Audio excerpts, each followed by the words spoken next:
भगवते वासुदेवाय। ओम नमो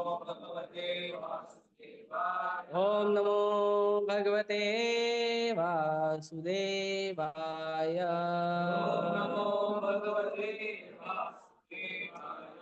ओम ज्ञानतिमिरान्धस्य ज्ञानाञ्जनशलाकया चक्षुरुन्मिलितं येन तस्मै श्रीगुरुवे नमः।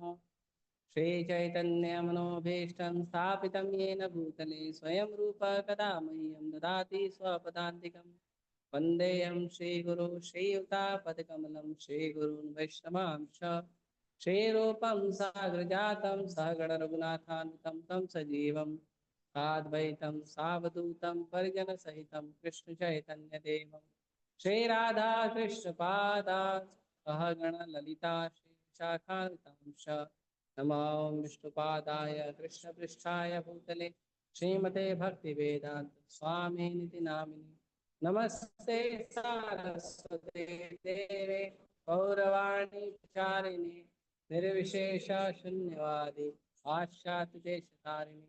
नमो विष्णुपादाय कृष्णपृष्ठाय भूतले श्रीमते भक्तिसिद्धान्त सरस्वतीति नामिने। श्रीवार्षभानवी देवी दयिताय कृपाब्धये कृष्ण संबंध विज्ञान दायिने प्रभवे नमः। आदर्योज्जल प्रेमाढ्य श्रीरूपानुग भक्तिदा श्रीगौर करुणाशक्ति विग्रहाय नमोस्तुते। नमस्ते गौरवाणी श्रीमूर्तये दीनतारिणे रूपानुगा विरुद्धा अपसिद्धांत ध्वान्तहारिणे। नमो गौरकिशोराय साक्षात् वैराग्यमूर्तये विप्रलम्बर सांबोधे पादाम्बुजाय ते नमः। नमो भक्ति विनोदाय सच्चिदानंदनामिने गौरशक्ति स्वरूपाय रूपानुगवराय ते। गौराविर्भाव भूमे स्वं निर्दिष्टा सज्जन प्रिय वैष्णव सार्वभौम श्रीजगन्नाथाय ते नमः।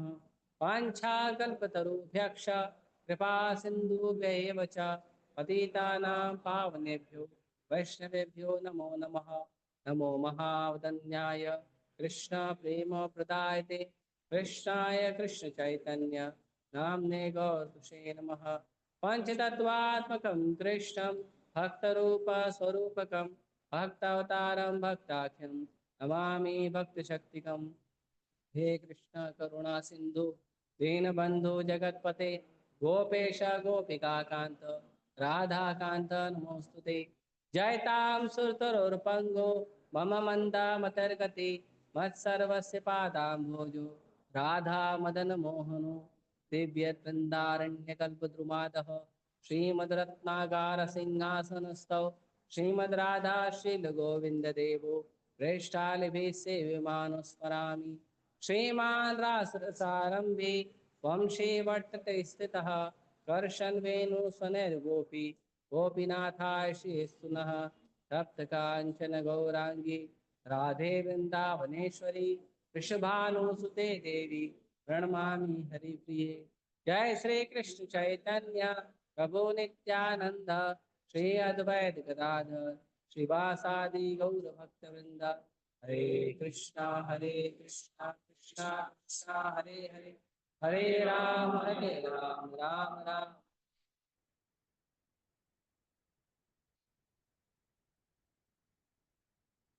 हरे कृष्ण। Thank you.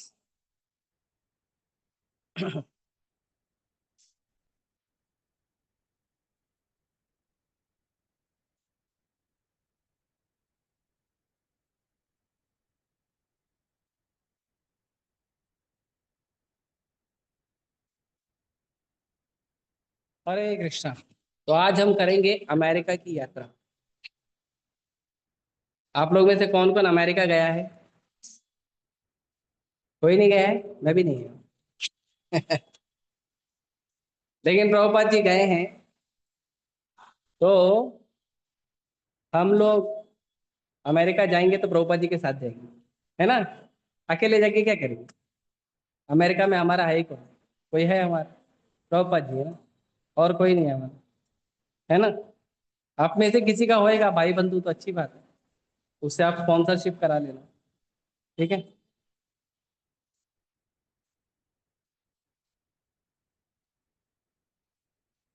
हरी हरी।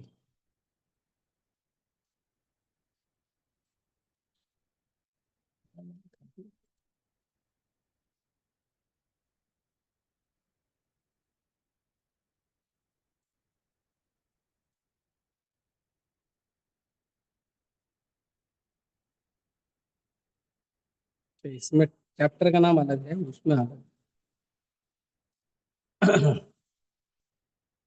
और बाद में हम वो वैष्णव गीत गाएंगे जो प्रभुपाद जी ने अमेरिका में लिखा था, अमेरिका में पहुंचने के बाद तुरंत लिखा था, ताकि हमको पता चले कि प्रभुपाद जी अमेरिका जाके करने कर क्या रहे। ठीक है।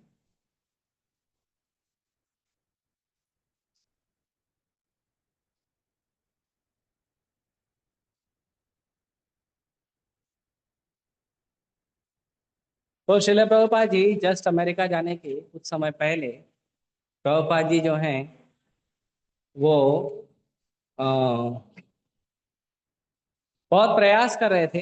प्रभुपाद जी को जो भी व्यक्ति मिलता था, प्रभुपाद जी उस हर व्यक्ति से दो ही चीज मांगते थे।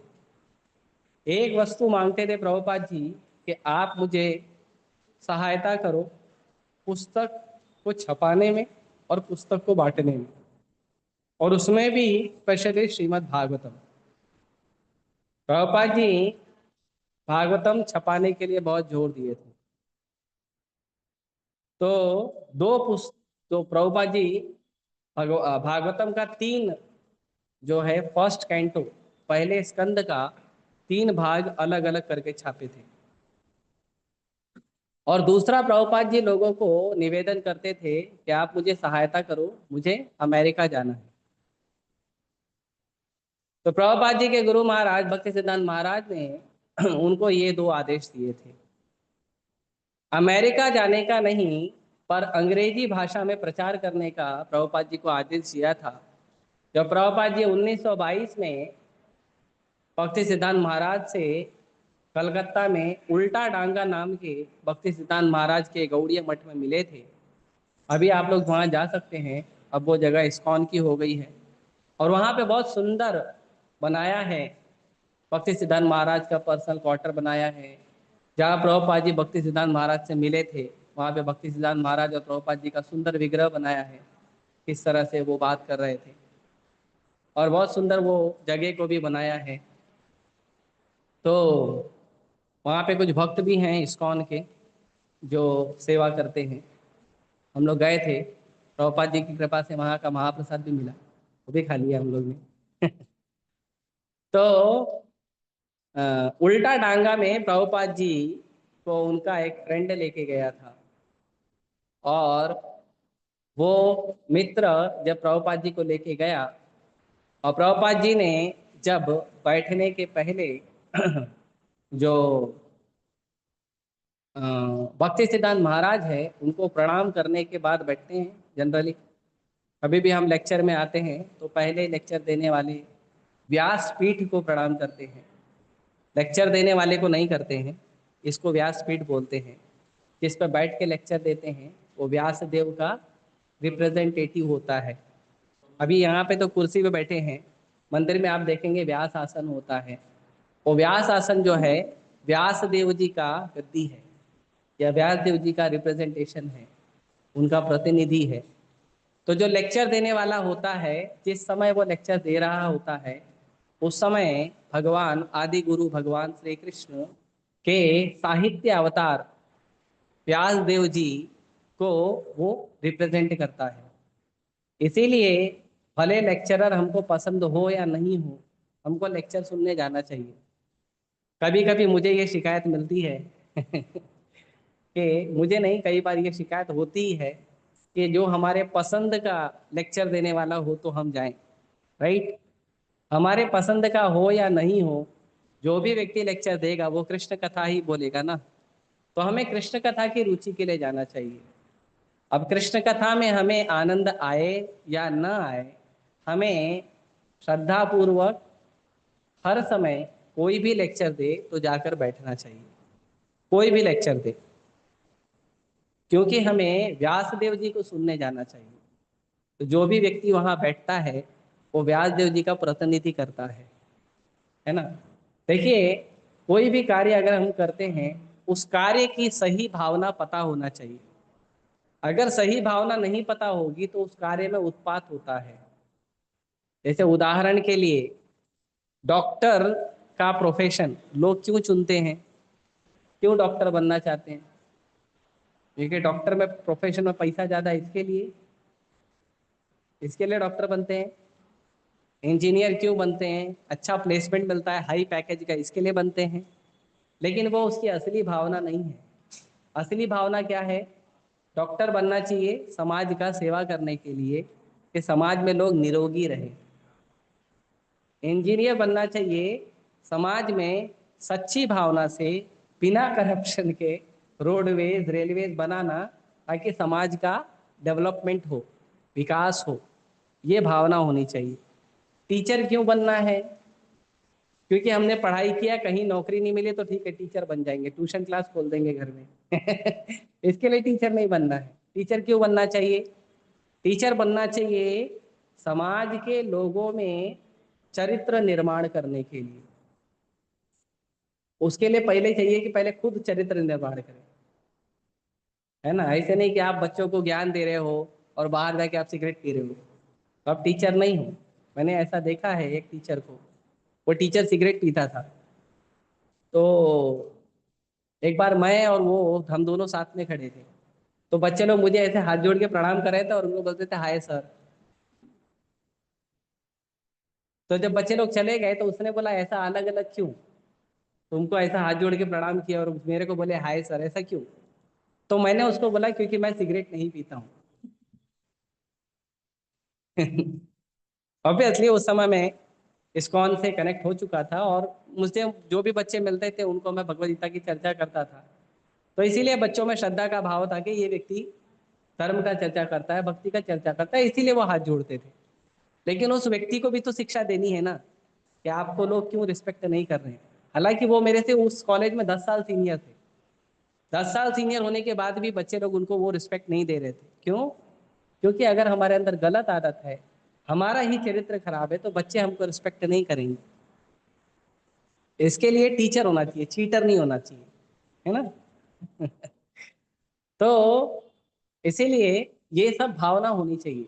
तो उसी प्रकार सही भावना से हमें लेक्चर सुनना चाहिए, सही भावना से हमें लेक्चर देना चाहिए, सही भावना से हमें सेवा करनी चाहिए। अब आजकल लोग कहेंगे सही भावना देखता कौन है ना। कौन देखता है सही भावना? आप कितना ईमानदार हो कौन देखता है? पता है कौन देखता है? जो ईमानदार है वो देखता है। और सबसे ईमानदार कौन है? कृष्ण। कृष्ण देखते हैं, गुरु देखते हैं, आचार्य देखते हैं। और जो सच में लेक्चर सुनने आया ना, वो देखता है कि ये आदमी सही आदमी है ना। तो इसके लिए हमें थोड़ा सा ध्यान देना चाहिए। तो प्रभुपाद जी भक्ति सिद्धांत महाराज के पास गए, भक्ति सिद्धांत महाराज को प्रणाम किया। जय जय प्रभुपाद जी भक्ति सिद्धांत महाराज को प्रणाम करके उठे। भक्ति सिद्धांत महाराज तुरंत, प्रभुपाद जी बैठे भी नहीं, तो प्रणाम करके ठीक से बैठे भी नहीं, उतने में भक्ति सिद्धांत महाराज ने प्रभुपाद जी को कहा कि तुम पढ़े लिखे नवयुवक हो। उस समय प्रभुपाद जी नौजवान थे। मेरे ख्याल से उस समय प्रभुपाद जी की उम्र 25 या 26 साल रही होगी, नहीं 27 28 साल थी। तो प्रभुपाद जी को भक्ति सिद्धांत महाराज ने कहा कि तुम पढ़े लिखे नवयुवक हो, चैतन्य महाप्रभु की शिक्षाओं का अंग्रेजी में प्रचार करो। तो प्रभुपाद जी शॉक हो गए, सबसे बात कर रहे थे, अब कृष्ण कथा कर रहे थे, अचानक कृष्ण कथा रोक के मुझे इंस्ट्रक्शन देने लगे। और उसके बाद प्रभुपाद जी ने भक्ति सिद्धांत महाराज से चर्चा की और भक्ति सिद्धांत महाराज को कहा कि भारत जो है अभी गुलाम है। 1922 की बात है। तो जब भारत आजाद हो जाएगा तब हम इसका काम करेंगे, अभी हमको भारत को आजाद कराना चाहिए। तो भक्ति सिद्धांत महाराज ने कहा Krishna consciousness can not wait for the freedom.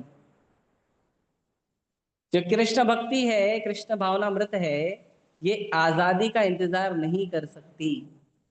क्यों? क्योंकि आजादी की लड़ाई वैसे भी 2 साल 200 साल से लड़ ही रहे थे ना हम लोग, राइट। और भारत आजाद होने के बाद भी हम कितने आजाद है हमको खुद को पता है ना। आजाद हो गए, गोरे अंग्रेज से आजाद हो गए, काले अंग्रेज के चक्कर में फंस गए हैं। तो नेताओं के चक्कर में फंस गए आप। तो भक्ति सिद्धांत महाराज ने कहा कि असली आजादी का मतलब है कृष्ण भावनामृत। जब हम अपनी इच्छाओं से आजाद हो जाएं, जब हम हमारे अनर्थों से आजाद हो जाए, वो असली आजादी है। वरना आजादी लेकर भी आप क्या करोगे? इंद्रिय तृप्ति करोगे। आजादी प्राप्त करने के बाद भी आप अपने इंद्रिय तृप्ति के बंधन में ही रहोगे, इंद्रिय तृप्ति की गुलामी ही करोगे, तो फिर फायदा क्या आजाद होके? कोई व्यक्ति आजाद होने के बाद दारू पिएगा, क्या हुआ फायदा आजाद होके? हाँ, आजाद होने के बाद भी वो चोरी कर रहा है और जेल में जा रहा है, कुछ फायदा है आजाद होके? नहीं। असली आजादी है चरित्र निर्माण, वंडरफुल कैरेक्टर। असली आजादी वो है। तो असली आजादी हमें असली कैरेक्टर में होनी चाहिए, हमारे हृदय में अनर्थ कम होने चाहिए। तो ये असली आजादी है। तो भक्ति सिद्धांत महाराज की बात से जो अभय चरण, उस समय प्रभुपाद जी का नाम था अभय चरण, उनको अभय बाबू वो कहते थे। तो प्रभुपाद जी उस बात से सहमत हुए और प्रभुपाद जी ने अपने मित्र को कहा कि मैं बहुत खुश हूँ भक्ति सिद्धांत महाराज से मिलके, और मैंने उनको गुरु स्वीकार कर लिया है। और मैं बहुत खुश हूँ कि चैतन्य महाप्रभु का जो आंदोलन है, कृष्ण भावनामृत या कृष्ण कॉन्शियसनेस, ये जो आंदोलन है ये सही हाथों में है। तो प्रभुपाद जी बड़े प्रसन्न हुए थे। तो प्रभुपाद जी को ये एक आदेश मिला था 1922 में। दूसरा आदेश प्रभुपाद जी को 1932 में मिला था, जब प्रभुपाद जी गए थे भक्ति सिद्धांत महाराज से मिलने। कहाँ पे? वृंदावन में। वृंदावन की ब्रजमंडल परिक्रमा भक्ति सिद्धांत महाराज करवा रहे थे।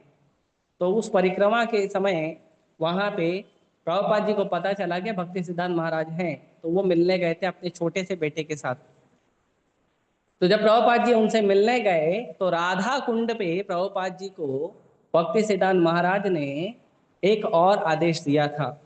और प्रभुपाद जी को उन्होंने कहा था कि जब भी आपके पास धन प्राप्त हो तब आप ग्रंथों को छापना अंग्रेजी भाषा में। तो ये दो आदेश प्रभुपाद जी को उनके गुरु महाराज ने दिया था, एक अंग्रेजी भाषा में प्रचार करना और एक ग्रंथों को छापना और उनको बांटना। और इस आदेश को अपने हृदय में धारण करते हुए श्रील प्रभुपाद जी ने 1944 1944 में प्रभुपाद जी ने back to Godhead magazine, back to Godhead newspaper शुरू किया। बाद में उसको back to Godhead magazine में कन्वर्ट किया। तो back to Godhead newspaper के नाम से प्रभुपाद जी ग्रंथों को छापते थे और लोगों को बांटते थे, और अकेले बांटते थे, अकेले लिखते थे, पेपर मंगाते थे, उस पेपर को लेके प्रेस पे जाते थे, वो प्रेस में छपता था, फिर प्रभुपाद जी उसका प्रूफ रीडिंग करते थे, फिर फाइनल छपता था, फिर प्रभुपाद जी उसको लेके खुद ही अकेले अलग अलग जगह पे, खास करके दिल्ली की सड़कों पे प्रभुपाद जी उसको ले जाके एक एक व्यक्ति को ले जाके बांटते थे, और भारतीय लोग नहीं लेते।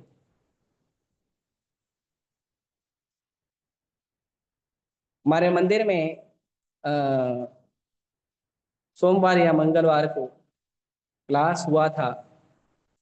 तो उस क्लास के बाद कमेंट में मंदिर में राम रूप प्रभु ने बताया कि जब प्रभुपाद जी को संन्यास प्राप्त हुआ, तो संन्यास प्राप्त होने के बाद जब प्रभुपाद जी भिक्षाटन करने निकले, तो भिक्षाटन में प्रभुपाद जी पैसा नहीं मांगते थे, पेपर मांगते थे कि मुझे ग्रंथ छापने हैं,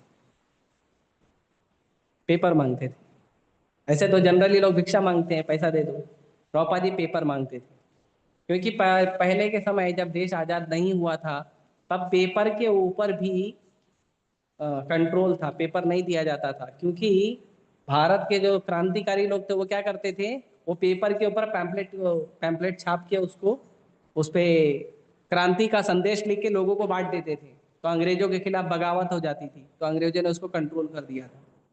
तो प्रभुपाद जी को जब कुछ लिखना होता था तो वो एक पेपर पे लिख कर, जो पेपर उनके पास अवेलेबल होता था उस पेपर पे लिख के गवर्नमेंट को रिक्वेस्ट करते थे कि मेरे को ग्रंथों को छापना है, तो उसके लिए आप मुझे पेपर दो। फिर वो पेपर मिलता था, तब प्रभुपाद जी उस पेपर पे लिखते थे और फिर ले जाके छपाते थे। तो इस तरह से संघर्ष किया था। अभी हम लोग की तरह नहीं है, बुक चाहिए तो ठीक है इस्कॉन जूम जहाँ मिल जाएगा आपको, ऐसा नहीं है। हाँ? बहुत संघर्ष हुआ था। उसके बाद प्रभुपाद जी जो है अ, ग्रंथों को छापने में लगे, और उसके साथ साथ प्रभुपाद जी अ, विदेश जाने के लिए प्रयास करने लगे। तो कई जगह प्रयास किए, प्रभुपाद जी को लोगों ने सहयोग नहीं किया।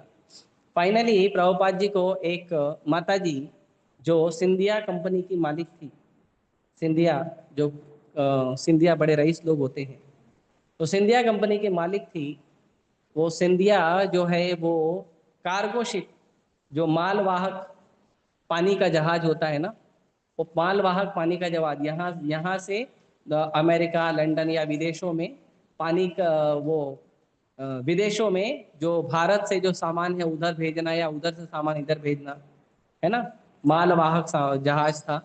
उसकी मालकिन थी।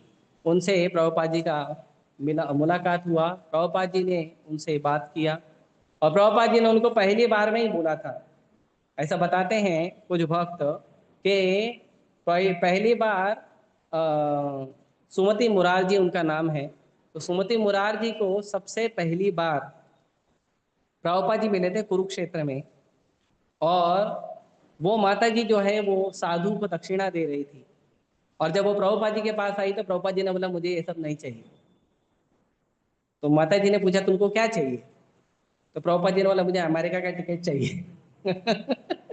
अभी आप सोचो, एक नॉर्मल साधु को पूछो क्या चाहिए तो अमेरिका का टिकट चाहिए, है ना। तो प्रभुपाद जी ने ऐसा कहा तो माता जी ने कहा ठीक है मुंबई में आके मिलो। तो प्रभुपाद जी मुंबई में गए उनसे मिलने के लिए। तो प्रभुपाद जी वहाँ पे रेगुलर उनसे मिलते थे। और प्रभुपाद जी उनको बहुत समझाने का प्रयास किए कि मेरे गुरु महाराज का आदेश है, मुझे जाना है अमेरिका, आप मुझे सहयोग करो। और उस बीच में प्रभुपाद जी भागवतम के फर्स्ट कैंटो को प्रिंटिंग करवा रहे थे। और फर्स्ट कैंटो को प्रिंटिंग करवाने के लिए प्रभुपाद जी कई जगह प्रयास किए। तो वहाँ पे प्रभुपाद जी को एक व्यक्ति मिले जिनका नाम था हित शरण शर्मा। तो उन्होंने प्रभुपाद जी को थोड़ा मदद किया था, अलग अलग जगह लेक्चर देने के लिए। और उन्होंने हेल्प किया था प्रभुपाद जी को लाल बहादुर शास्त्री से मिलने के लिए।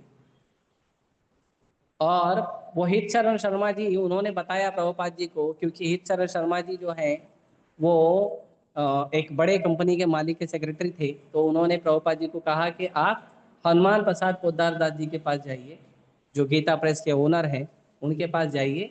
उनको आप अपना मैन्युस्क्रिप्ट, मतलब जो लिखा है हाथ से आपने भागवतम, वो दिखाइए, तो हनुमान प्रसाद जी आपको सहयोग कर सकते हैं। तो प्रभुपाद जी हनुमान प्रसाद जी के पास गए। उसमें भी बताते हैं बहुत संघर्ष हुआ था। प्रभुपाद जी के पास लगभग 150 रुपए थे और हनुमान प्रसाद जी के पास जाना था। और वो ट्रैवलिंग में प्रभुपाद जी के लगभग बहुत सारे रुपए खर्चे हो गए। और प्रभुपाद जी के पास केवल 57 रुपीज बचा था हनुमान प्रसाद पोदार दास जी के पास मिलने जब गए थे। तो ये काफी संघर्ष है, इसमें एक एक रुपए का डिटेल बताया है। आप पढ़ेंगे ना तो लिटरली आंख से आंसू आ जाएगा। स्टेशन से हनुमान प्रसाद पोद्दार दास जी तक पहुंचने के लिए 6 रुपया ऑटो का लगा था। तो बहुत डिटेल है इसके अंदर, मैं थोड़ा ओवरव्यू में बता रहा हूँ। तो हनुमान प्रसाद जी ने जब प्रभुपाद जी का मैन्युस्क्रिप्ट पढ़ा भागवतम का, तो वो बहुत ज्यादा प्रसन्न हुए। और उन्होंने कहा कि ये बहुत ही अद्भुत लेख है भगवान की लीलाओं पर, और इसको छपना चाहिए। तो उन्होंने 4000 रुपए दिए थे उस समय, 4000 रुपीज, ताकि प्रभुपाद जी के जो पुस्तक हैं उसको प्रिंटिंग किया जा सके। तो हित शरण शर्मा जो है वो राधा प्रेस चलाते थे। तो राधा प्रेस में लेकिन जो प्रिंटिंग होता था उसका फॉन्ट साइज कम था, मतलब जो शब्द होते हैं ना, शब्दों का साइज कम था। उनके पास 10 पॉइंट साइज था, 10 नंबर। लेकिन प्रभुपाद जी को 12 नंबर चाहिए था। तो फिर ओके प्रेस में गए थे, वहां पे 12 नंबर का मिला था। तो इस तरह से कई संघर्ष करके प्रभुपाद जी ने भागवतम को छापा। उसके बाद सुमति मुरारजी से मिले। सुमति मुरारजी के सेक्रेटरी थे मिस्टर चौकसी, उनसे भी मिले। और बहुत संघर्ष करके, क्योंकि सुमति मुरारजी बड़ी बिजनेसमैन थी तो एवरी टाइम अवेलेबल नहीं रहती थी। प्रभुपाद जी कई बार मिलने गए थे। एक बार प्रभुपाद जी पूरा दृढ़ निश्चय करके गए कि मुझे मिलना है। और प्रभुपाद जी ने क्या किया मिलने के लिए, प्रभुपाद जी वहां पे गए उनसे मिलने के लिए। और सुमति मुरारजी नहीं थी, तो उनके जो सेक्रेटरी है उन्होंने कहा कि आप बाद में आइए। प्रभुपाद जी ने कहा कितना बाद में आना है? तो उन्होंने कहा अभी देखो माता जी आई नहीं है, आएगी तो हम मिला देंगे। तो प्रभुपाद जी वहां पे सीढ़ी पे बैठ के जप कर रहे थे, और ऐसा बताते हैं लगभग 5 से 6 घंटा प्रभुपाद जी वहां पे बैठ के जप कर रहे थे, सिर्फ वेट कर रहे थे सुमति मुरार जी आ जाए तो प्रभुपाद जी जाके उनसे बात करें। तो सुमति मुरार जी आई तो उन्होंने उनको समझाने का प्रयास किया। सुमति मुरार जी बहुत ही विचलित होके प्रभुपाद जी को कहा कि मैं आपको कैसे जाने दूं, आप मेरे पिता के समान हो, आपका उम्र देखो 70 के आसपास आपका उम्र है, मैं क्यों जाने दूं आपको, आप वहां पे जाओगे अमेरिका के ठंडी में मर जाओगे, मैं नहीं जाने दूंगी। तो प्रभुपाद जी भी वहां पे उनको कहे कि अगर तुम मुझे अपना पिता मानती हो तो पिता की इच्छा भी तो पूरी करो। भक्त बड़े चतुर होते हैं, कैसे किसको बातों में फंसाना है जानते हैं। तो काफी बातचीत के बाद सुमति मुरारजी मान गई, और उन्होंने एक टिकट जो है वो प्रभुपाद जी के लिए विद फैसिलिटी, टिकट जो है प्रभुपाद जी के लिए उन्होंने अवेलेबल कराया। 13 अगस्त 13 अगस्त 1965 का टिकट था, और प्रभुपाद जी के लिए उन्होंने अवेलेबल कराया। और उन्होंने मिस्टर चौकसी को बुला के प्रभुपाद जी के लिए सारा सामान जो है वस्तु, गर्म कपड़े और नए कपड़े, धोती कुर्ता वगैरह सब, 2 जोड़ी धोती कुर्ता, गर्म कपड़े अवेलेबल करके प्रभुपाद जी को दी। तो उन्होंने शॉपिंग वगैरह किया प्रभुपाद जी के लिए। उसके बाद सुमति मुरार जी एक्चुअली थोड़ा देर तक प्रभुपाद जी को वेट करना पड़ा। वो जो जहाज जो था वो थोड़ा लेट, आई थिंक सेकेंड या थर्ड जहाज के अंदर प्रभुपाद जी गए थे। तो क्यों, क्योंकि सुमति मुरार जी बहुत ख्याल रखना चाह रही थी प्रभुपाद जी का कि ऐसा व्यक्ति के साथ प्रभुपाद जी ट्रैवलिंग करें जो व्यक्ति को साधु का थोड़ा समझ हो, है ना। तो कैप्टन पंड्या कैप्टन पंड्या करके एक कैप्टन थे जो जहाज को चलाते थे, पानी के जहाज को। तो उनको सुमति मुरार जी ने कहा था कि आप इनका ख्याल रखना, और प्रभुपाद जी को सारा वस्तु का उनको एक कोई केबिन अवेलेबल कराया। क्योंकि जो मालवाहक जहाज होता है ना, मालवाहक जहाज में आदमी इंसान नहीं होते, उसमें सामान होता है, और कुछ लोग सामान को लेकर जाने के लिए वो होते हैं। तो वो मतलब इतना कंफर्टेबल नहीं होता है। जैसे आप देखो ट्रेन में भी 2 प्रकार का गाड़ी होता है, एक माल गाड़ी होता है उसमें खाली डब्बा डब्बा डब्बा डब्बा होता है ना। और उसमें वो उसका स्पीड देखो चलने का क्या होता है, वो बिल्कुल कंफर्टेबल नहीं होता है, उसमें शॉक एब्जॉर्बर भी नहीं होते। लेकिन जो भक्तों इंसानों के चलने का होता है उसमें क्या होता है, बहुत सारा सुविधा होता है, राइट। तो प्रभुपाद जी मालवाहक जहाज में गए थे, पैसेंजर में नहीं गए थे। तो प्रभुपाद जी के लिए केबिन अवेलेबल कराया था। और कुछ ही दिन में जन्माष्टमी भी आने वाली थी, उस साल जन्माष्टमी 20 अगस्त को पड़ी थी। और फिर प्रभुपाद जी जहाज में चढ़े। प्रभुपाद जी लिखते हैं कि जहाज में उनके साथ कौन कौन था।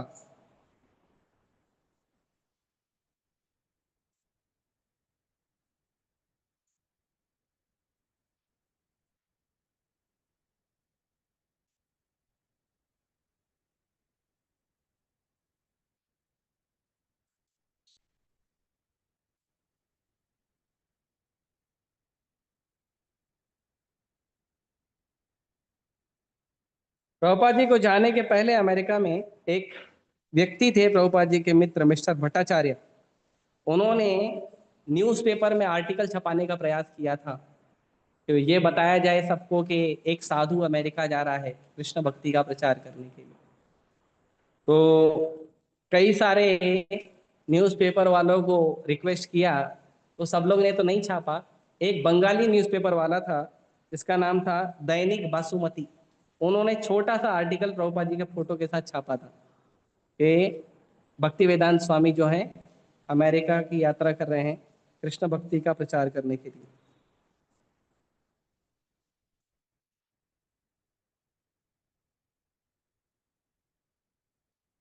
और प्रभुपाद जी जब जा रहे थे कोर्ट में,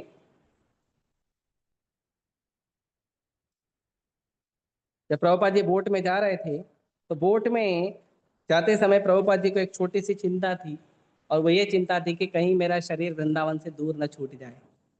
क्योंकि वृंदावन में शरीर छोड़ना हर भक्ति की इच्छा होती है। वृंदावन, मायापुर, जगन्नाथपुरी अब धाम होता है ना।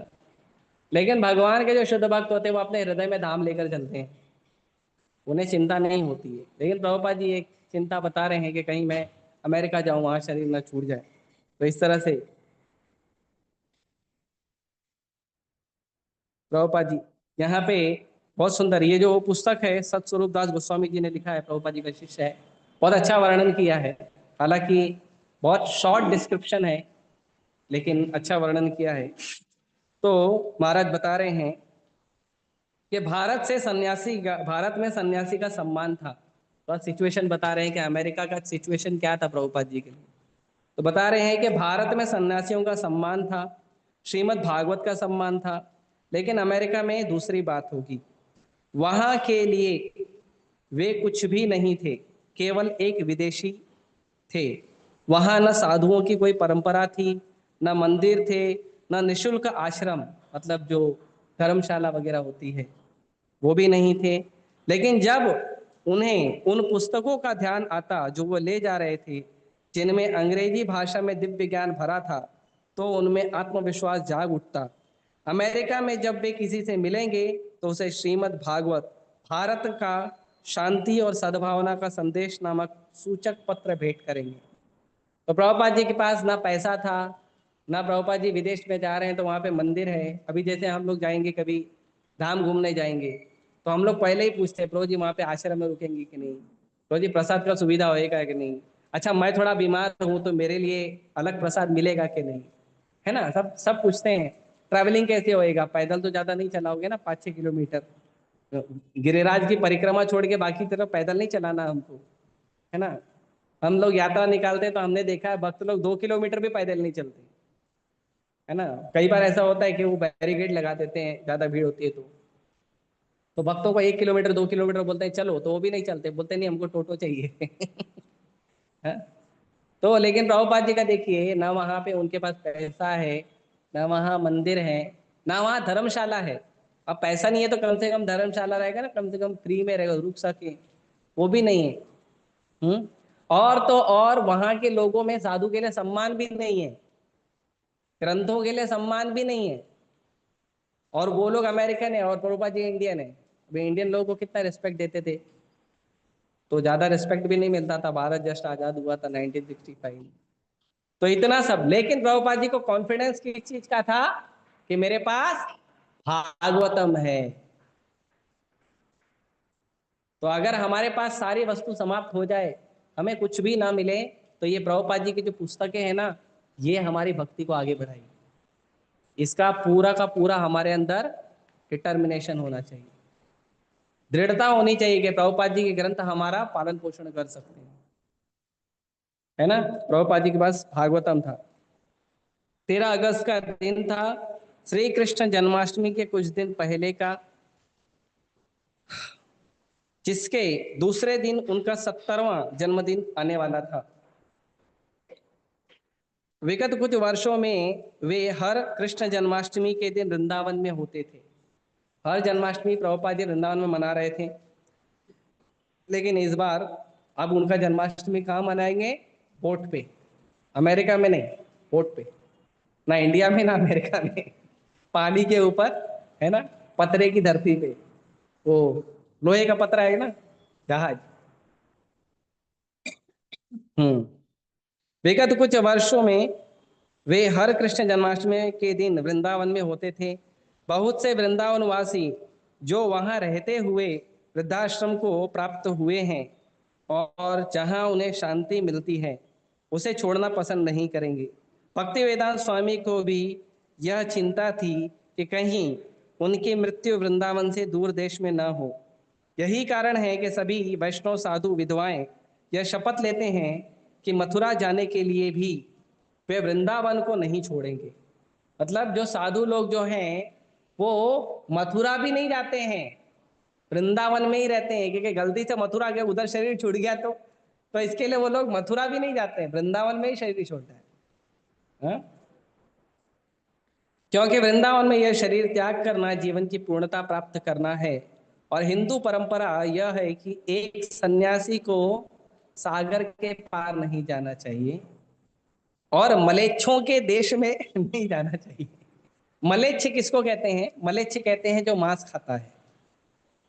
कभी कभी ये लोगों के अंदर ये गलत भावना है कि हिंदू लोग मलेच्छ नहीं है। नहीं, जो मांस खाएगा वो मलेच्छ है। मलेच्छ मांस खाने वालों को कहते हैं, है ना। जो लोग मांस खाते हैं, जिनका हर समय मांस से का सही काम चलता है, उसको मलेच्छ बोलते हैं। तो मलेच्छों के देश, अभी विदेशी लोग तो वहां से आता है, लंच ब्रेकफास्ट डिनर सब उनका नॉनवेज ही रहता है। लेकिन इन सब के ऊपर श्री भक्ति सिद्धांत सरस्वती की इच्छा थी, और उनकी इच्छा भगवान कृष्ण की इच्छा से कोई भिन्न नहीं थी। और भगवान चैतन्य महाप्रभु ने भविष्यवाणी की थी कि हरे कृष्ण का कीर्तन संसार के हर कस्बे और गांव में गूंजेगा। तो इतना सब कष्ट है, लेकिन इन सब कष्टों के ऊपर सबसे बड़ा आराम और आनंद क्या है? अपने गुरु का इच्छा। भक्ति सिद्धांत महाराज का इच्छा कि विदेश में जाके कृष्ण भक्ति का प्रचार करना। तो बहुत सारा डिस्कम्फर्ट था। अभी इतना डिस्कम्फर्ट अगर मुंबई में लोगों को हो तो लोग मुंबई में इस्कॉन में भी नहीं आएंगे। लेकिन ऐसे कई बार लोग बोलते हैं कि प्रभु जी वो उल्लासनगर से जुहू बहुत दूर पड़ता है इसके लिए भक्त लोग रेगुलर नहीं आते, तो फिर जुहू के भक्त को इधर आना पड़ता है है ना। और शिव जी की कृपा है कि हम यहाँ पे बैठ के कृष्ण कथा कर रहे हैं। तो भक्तों का ये होता है कि भाई उल्लासनगर से बहुत दूर है जुहू। अमेरिका कितना दूर है? हाँ, लेकिन प्रभुपाद जी अमेरिका जा रहे थे। अमेरिका जाने के लिए प्रभुपाद जी के पास इंस्पिरेशन क्या था?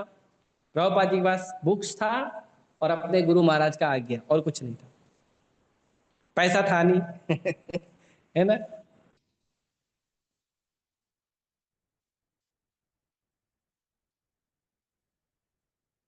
तो प्रभुपाद जी के पास कुछ सामान था, जरूरी सामान था प्रभुपाद जी के पास, जैसे यात्री टिकट, पासपोर्ट, प्रवेश पत्र, पी फॉर्म। एक पी फॉर्म भी देना पड़ता है उसमें, उसके लिए भी प्रभुपाद जी को बहुत संघर्ष करना पड़ा था।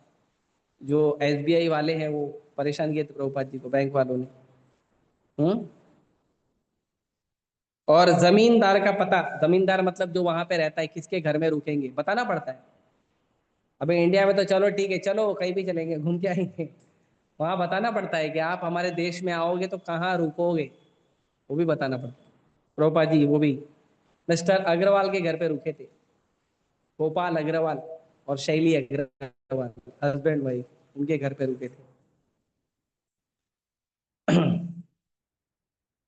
और प्रभुपाद जी लिख रहे हैं, कितनी कठिनाई से मैं देश के बाहर जा सका, कृष्ण कृपा से मैं किसी तरह देश के बाहर निकल सका, जिससे मैं सारे संसार में कृष्ण भावनामृत का प्रसार करूं। अन्यथा भारत में रहकर यह संभव नहीं था। मैं भारत में एक आंदोलन शुरू करना चाहता था, लेकिन मुझे प्रोत्साहन नहीं मिला। प्रभुपाद जी चाहते थे इंडिया में प्रचार करना, लेकिन इंडिया के लोगों ने प्रभुपाद जी को एनकरेज नहीं किया। अभी भी डिस्करेज करते हैं। आप कहीं भी साधु प्रचार करने जाएगा ना, तो जो लोग सुनने आते हैं वही लोग डिस्करेज करते हैं साधु को। अरे आप ऐसे क्यों आए, इधर के लोग अच्छे नहीं है, नहीं सुनने वाले हैं, आप हमको क्यों इतना बता रहे हो? हमारा परंपरा अलग है, हमारा ये अलग है, हमारा टेस्ट अलग है, हम कांदा लहसुन नहीं छोड़ सकते हैं, चाय कॉफी नहीं छोड़, बहुत डिस्करेज करते हैं। लेकिन प्रभुपाद जी को कितना डिस्करेजमेंट है देखो। बिल्कुल भी 40 साल, 1922 से लेके 1965 प्रभुपाद जी प्रचार किए, लगभग 43-44 साल, और किसी ने प्रभुपाद जी को भारत में हेल्प नहीं की। अभी इतना साल हम प्रचार करेंगे तो क्या करेंगे? गुरु महाराज के पास जाएंगे, ये कंठी माला लो, ये चैंटिक जपा भी लो हाथ से राम राम अरे कोई भक्ति नहीं कर रहा, मैं कैसे करूं? मेरे से भी नहीं होएगा है ना? हम लोग का ये आदत है। तो आप लोग को अच्छे भक्त, मैं तो ऐसे ही तब तक भक्तों का संग नहीं मिलेगा तो भक्ति कैसे होएगा? है ना। अभी हम लोग ऐसा यहाँ पे क्यों आके बैठे? भक्तों के संग के लिए, है ना। कथा कीर्तन तो ऑनलाइन भी मिल जाता है, लेकिन हम यहाँ पे क्यों आए? भक्तों के संग मिले, राइट। काला, छोटा और पुराना मालवाहक जहाज बंदरगाह के किनारे लगाया गया। किनारे से एक मार्ग, ये प्रभुपाद जी खुद लिख रहे हैं डायरी में, वो मैं पढ़ के बता रहा हूँ। किनारे से एक मार्ग जहाज की छत तक जाता था। भारतीय व्यवसायी नाविक केसरिया वस्त्र पहने उस वृद्ध साधु को उत्सुकता भरी दृष्टि से देख रहे थे देखते रहे। जब वे टैक्सी के अपने मित्र से अंतिम वार्ता करके टैक्सी छोड़ बाहर निकले और दृढ़ता पूर्वक जहाज की ओर बढ़े।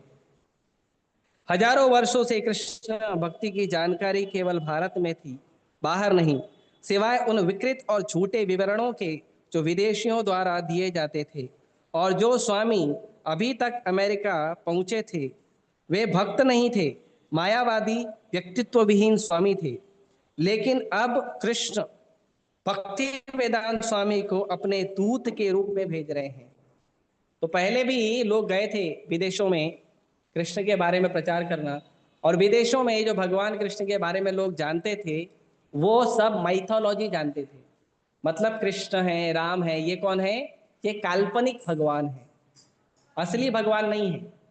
असली भगवान उनके हैं, जीसस क्राइस्ट जो भी है, असली भगवान जो है उनके, ऐसा वो लोग समझते थे। कृष्ण, राम, ये सब काल्पनिक भगवान है, ऐसा वो लोग समझते थे। और जो सन्यासी साधु गए भी थे प्रभुपाद जी के पहले, वो लोग मायावादी लोग थे, निर्विशेषवादी लोग थे। मतलब भगवान के रूप को मानते ही नहीं थे। भगवान क्या है? वो नीरा आकाश भगवान है। भगवान का हाथ, कान, आंख, नाक, पैर कुछ नहीं है ना। ऐसे प्रचार करते थे पहले के लोग। अभी आप सोचो ऐसी जगह पे आपको भेजा जाओ प्रचार करो, क्या करोगे?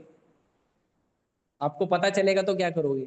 ठीक है प्रभु जी, जाके अपना तो चैंटिंग करूंगा बाकी मालूम नहीं प्रचार होएगा कि नहीं हाँ? है ना। मिस्टर भट्टाचार्य लिख रहे हैं, वे अकेले थे, एकाकी योद्धा। जब वे रवाना हुए उस समय बंदरगाह पर उन्हें विदा देने के लिए कोई नहीं था, न मित्र, न समर्थक, न शिष्य, कोई नहीं। यदि आप मेरा नाम भी लें तो मैं उनका शिष्य नहीं था। मिस्टर भट्टाचार्य गए थे, मैं किसी अन्य का शिष्य था, इसलिए मैं उनका अनुयायी नहीं था। लेकिन प्रेम में सहभागी होने के कारण मेरे मन में उनके लिए बड़ा सम्मान था, इसलिए मैं अकेला व्यक्ति था जो उन्हें विदा देने के लिए किनारे पर खड़ा था। मेरे साथ कोई नहीं था, मैं नहीं जान सकता था कि यह इतनी महत्वपूर्ण वस्तु है। तो इतना इम्पोर्टेंट काम है, और प्रभुपाद जी एक बूढ़े शरीर में अमेरिका जा रहे हैं इतने इम्पोर्टेंट काम करने के लिए, ये भट्टाचार्य ने सोचा नहीं था। लेकिन वो थे वहाँ पे। हालांकि कुछ और भी लोग आए थे। कैप्टन पंड्या तो प्रभुपाद जी के साथ ही थे। प्रभुपाद जी का एक सबसे छोटा बेटा आया था वृंदावन नाम का, प्रभुपाद जी को छोड़ने के लिए। तो इस तरह से प्रभुपाद जी को कुछ लोगों ने वहाँ पे छोड़ा, और अब प्रभुपाद जी जो है वो सवार हो गए हैं जलदूत में, पानी के जहाज में। ठीक है।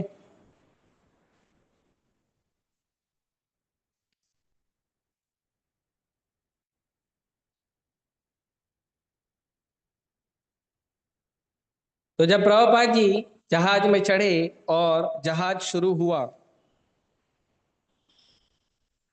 और प्रभुपाद जी कैप्टन पंड्या से मिले। कैप्टन पंड्या की पत्नी भी उनके साथ थी। प्रभुपाद जी लिखते हैं कि वह इंटेलिजेंट लेडी थी, बुद्धिमान स्त्री थी, कैप्टन पंड्या की पत्नी। प्रभुपाद जी लिखते हैं अपने डायरी में, कक्ष बहुत सुविधाजनक था। जो कंपार्टमेंट प्रभुपाद जी को मिला था उसमें अच्छा फैसिलिटी था। भगवान श्री कृष्ण को धन्यवाद कि उन्होंने सुमति मुरार जी को ये सब व्यवस्था करने की सुमति दी। सुमति मुरार जी का सच में सुमति मिल गया था प्रभुपाद जी को सहयोग करने के लिए। तो भगवान को धन्यवाद कर रहे हैं। मुझे सब तरह का आराम है, किंतु 14 अगस्त को प्रभुपाद जी लिखते हैं, समुद्र की बीमारी, सिर चकराना, उल्टी, बंगाल की खाड़ी, भारी वर्षा और अधिक बीमारी। 13 तारीख को प्रभुपाद जी चढ़े और 14 तारीख को प्रभुपाद जी को ये सब इशू हो गया। सी सिकनेस, समुद्र की बीमारी। समुद्र खारा होता है, उसमें सिंपल पानी नहीं होता है, तो उसमें जो हवा भी होती है वो खारी होती है, नमकीन हवा होती है। और समुद्र जो है ना ऐसे हिलोरे मारता है ना। आप लोग कभी गए होंगे पानी के बोट में, ट्रैवलिंग किए होंगी। नहीं तो हम लोग मायापुर जा रहे हैं, चलो आपको थोड़ा गंगा घुमा लाते हैं। गंगा में थोड़ा सा छोटा बोट पे आपको तैरेंगे हम लोग। तो वो था। फिर प्रभुपाद जी को उल्टी हुआ और बहुत बारिश हो रहा था। अभी हम लोग ट्रेन ऑटो ऑटो से आते हैं, बारिश होता है तो कैसा लगता है ना। और वहां पे तो सिर्फ नीचे भी पानी, ऊपर भी पानी, बाजू में भी पानी। हाँ? है ना। डर भी लगता है, कभी कभी बारिश तेज आती है और समुद्र में बाढ़ आ जाती है तो डर भी लगता है। क्योंकि इतने बड़े समुद्र में जो बड़ी जहाज होती है ना, वो एकदम, वो माचिस का डिब्बी होता है ना छोटा पेपर का, देखा है, उसके जैसा होता है, कभी भी डुब हो गया, हरी बोल। और टाइटैनिक का यही हुआ था। टाइटैनिक है ना, वो टाइटैनिक बनाने वाले ने चैलेंज किया था। जब टाइटैनिक निकलने वाला था, आई थिंक 1912, जब वो निकलने वाला था, तो बनाने वाले ने चैलेंज किया था, ऐसा जहाज बनाया हूं भगवान भी नहीं डुबा सकता। तो कृष्णा बोले ओके, चैलेंज एक्सेप्टेड। और 20-22 दिन कुछ हुआ था, 20-22 दिन कुछ हुआ था। अब मुझे पता नहीं, मैंने देखा नहीं मूवी, किसी ने देखा होगा तो मालूम होगा। उसके बाद उसमें हरी बोल हो गया। बहुत सारे लोग मर गए थे। 19 अगस्त को जब जहाज सिलोन श्रीलंका कि कोलंबो बंदरगाह में पहुंचा, तो प्रभुपाद को समुद्री बीमारी से राहत मिली। कप्तान उन्हें तट पर लेके गए, उन्होंने कार द्वारा कोलंबो के चारों ओर चक्कर लगाया। तब जहाज के पश्चिमी तट पर स्थित कोचीन की ओर बढ़ा। उस साल भगवान कृष्ण के उद्भव दिवस जन्माष्टमी का पर्व 20 अगस्त को पड़ा। प्रभुपाद जी ने उस अवसर का लाभ उठाकर नाविकों को भगवान कृष्ण के दर्शन के बारे में बताया और जो प्रसाद उन्होंने अपने लिए बनाया था उसे उनके बीच वितरित किया। देखो ये भक्त का भाव है। ट्रैवलिंग कर रहे हैं, जन्माष्टमी आ गया, चलो जन्माष्टमी मनाइए। तो प्रभुपाद जी ने लेक्चर दिया वहां पे, खुद कुकिंग किया और लोगों को प्रसाद खिलाया। ये भक्तों का भाव है। इसके लिए भक्तों को हमेशा भक्ति के मूड में रहना चाहिए, हमेशा भक्ति के मूड में। हमारा फेस्टिवल आ गया, हम फेस्टिवल मनाएंगे, है ना। दुनिया क्या कर रही है उससे हमको लेना देना नहीं। जैसे बहुत सारे आविर्भाव दिवस, तिरोभाव दिवस आते हैं ना, सब लोग अपने मोबाइल में वैष्णव कैलेंडर डाउनलोड करके रखो, उसमें अलर्ट डाल के रखो। तो एवरी डे कौन सा वैष्णव का आविर्भाव आ रहा है, तिरोभाव आ रहा है, भगवान का आविर्भाव आ रहा है, जितना भी फेस्टिवल आता है वो सारे फेस्टिवल हमको पता चलेंगे। फिर उसके बारे में हमको क्या करना चाहिए, उसके बारे में हमको सुनना चाहिए, भक्तों से सुनना चाहिए। यूट्यूब पे कई सारे लेक्चर हैं प्रभुपाद के, महाराज के, उसके बारे में हमको सुनना चाहिए। फेस्टिवल सेलिब्रेट करने का सबसे अच्छा तरीका है उस फेस्टिवल के बारे में सुनना। कोई भक्त का आविर्भाव दिवस है, कोई भक्त का तिरोभाव है, तो उस भक्त के बारे में उनका गुणगान सुनना, ये सबसे अच्छा तरीका है। और अगर आप ऐसा करोगे, हर 2 दिन 4 दिन 1 हफ्ते के अंदर एक न एक आचार्यों का आविर्भाव तिरोभाव आएगा, और आप उस भक्त के बारे में लेक्चर सुनोगे या उस भक्त के बारे में पढ़ोगे, तो हमारा चेतना धीरे धीरे कृष्णमय होगा। जैसे लोग देखते हैं ना, इसका आज हमारे बॉलीवुड स्टार का बर्थडे है, तो उसके बारे में थोड़ा न्यूज़ चैनल चालू हो जाता है। फिर कोई एक्ट्रेस का बर्थडे है, फिर कोई क्रिकेट स्टार का बर्थडे है, फिर कोई फुटबॉल स्टार का बर्थडे है, तो क्या होता है, वो न्यूज़ पे वही चैनल पे चलते रहता है ना। कोई मर गया, कोई स्टार मर गया, है ना, कोई पहले स्टार था मर गया, और वो स्टार के बारे में फिर वो उसके बारे में न्यूज़ वाले चलाते हैं। तो इससे वो भौतिक चेतना बनती है लोगों। तो हमको भी क्या करना चाहिए, जन्माष्टमी आया तो भगवान के बारे में 1 हफ्ता 15 दिन से ही हमको कृष्णा बुक रीडिंग शुरू कर देना चाहिए। गौर पूर्णिमा आ रहा है, 1 हफ्ता 15 दिन पहले से हमको चैतन्य चरितमृत पढ़ना शुरू कर देना चाहिए। तो ये सब चीज है ना, हमको पढ़ना चाहिए। राधा रानी का बर्थडे आ रहा है तो राधा रानी के बारे में लेक्चर्स में सुनना चाहिए। राम नवमी आ रहा है तो रामायण पढ़ना चाहिए। सीता नवमी आ रहा है तो रामायण पढ़ना चाहिए, है ना। हनुमान जयंती आ रही है तो हनुमान जी के बारे में सुनना पढ़ना चाहिए। शिवरात्रि आ रही है तो शिव जी के बारे में सुनना चाहिए। गणेश चतुर्थी आ रही है तो गणेश जी के बारे में सुनना चाहिए। ये सब करना चाहिए हमको। ये संसार के जो कठपुतली लोग हैं, इन लोगों का लीला सुन के क्या होगा, आपका बुद्धि भौतिक हो जाएगा। आप कितना भी हरे कृष्णा करो, वो पूरा आपके माला में खाली उंगली के ऊपर माला घूमेगा। और जीभ के ऊपर हरे कृष्णा। आपके बुद्धि के अंदर क्या घूमेगा पता है? गाड़ी बंगला, इसने वो किया, उसने वो किया, वो अच्छा है, वो बुरा है, वो नालायक है, उसने गाली दिया था, उसने प्रेम से बोला था, ये सब चलेगा बुद्धि में। तो बुद्धि को कृष्णमय बनाने के लिए हमेशा रेडी रहो। What ever time, what ever situation I am getting, I should spend only for Krishna. बाकी करो, आपका पढ़ाई करो, लिखाई करो, जॉब करो, बिजनेस करो, मना नहीं है, लेकिन स्पेशल टाइम निकालो, स्पेशल जितने भी दिन है उस दिन कृष्ण और कृष्ण के भक्तों के बारे में सुनो, पढ़ो, लिखो, लोगों को बताओ। ये करना चाहिए। अब लोगों को थोड़ी पता है प्रभुपाद जी का बर्थडे कब आता है? किसी को पता है प्रभुपाद जी का बर्थडे कब आता है? जन्माष्टमी के दूसरे दिन, जिस दिन लोग दही अंडी फोड़ते हैं ना, प्रभुपाद जी का बर्थडे आता है, नंदोत्सव। तो लोगों को बताओ आज प्रभुपाद जी का बर्थडे है। प्रभुपाद कौन है? हमारे संस्था के आचार्य हैं, बताना चाहिए। तो ऐसे ना हर व्यक्ति को प्रचार करो, जन्माष्टमी क्या है, राधा अष्टमी क्या है, हर व्यक्ति को बताना चाहिए। लोगों को जन्माष्टमी मालूम है, राधा अष्टमी नहीं मालूम।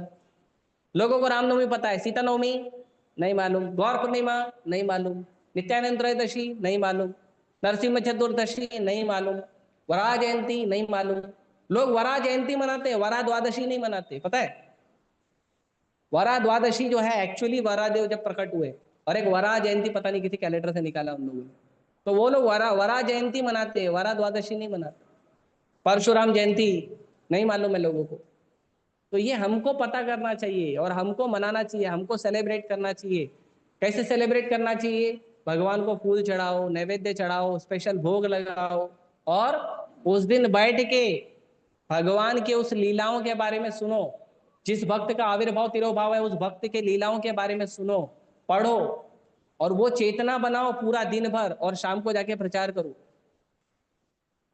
अगर विरोधी लोग हैं समाज में, उनको प्रचार नहीं कर सकते, तो लाइक माइंडेड लोगों को प्रचार करो। जो भक्त को आप जानते हो उसको फोन करके बात करो, आपको पता है आज सीता नवमी है, आपको पता है आज प्रभुपाद अपीयरेंस डे है, उससे चर्चा करो। ये सब करना चाहिए, ऐसे कृष्ण चेतना जल्दी बढ़ती। प्रभुपाद जी देखो बोट पे हैं, अभी उधर तो कुछ नहीं है, कैसे मनाएंगे जन्माष्टमी? अभी आप लोग ट्रैवलिंग कर रहे हो, तो आप लोग जन्माष्टमी कैसे मनाओगे? प्रभु जी हमारे पास राधा कृष्ण के विग्रह नहीं है। अभी हम लोग उल्लासनगर होते तो हम लोग अभिषेक करते थे, फेस्टिवल मनाते, लेकिन भी ट्रैवलिंग कर रहे, क्या करें? तो क्या करना है? मोबाइल खोलना है, उसके अंदर कृष्णा बुक खोलना है, उसको पढ़ना है, चैप्टर नंबर 1 2 3। और जो आपके पास प्रसाद है वो आपको भी खाना है और अपने आसपास लोगों को बांटना है। आज जन्माष्टमी है, प्रसाद खाओ। गीता भागवत लेके जाओ, उसको डिस्ट्रीब्यूट करो, वितरण करो। आज जन्माष्टमी है, भगवत गीता लो, भगवान कृष्ण ने बोला है। लाइकवाइज हमको करना चाहिए, तब हमारा चेतना बनेगा। तो भक्त लोग पूछते हैं प्रभु जी भक्ति में आगे कैसे बढ़े? भक्ति में आगे बढ़ने के लिए भक्ति का चेतना बनाओ पहले, तब भक्ति में आगे बढ़ो। बिना चेतना बनाए नहीं, नहीं। देखो प्रभुपाद जी कैसे। ठीक है, आगे चलता हूँ, गाड़ी धीरे धीरे आगे जाएगी। जब हम पहुंच जाएंगे अमेरिका तो मैं रोक दूंगा। ठीक है, अभी हम लोग जहाज पे हैं।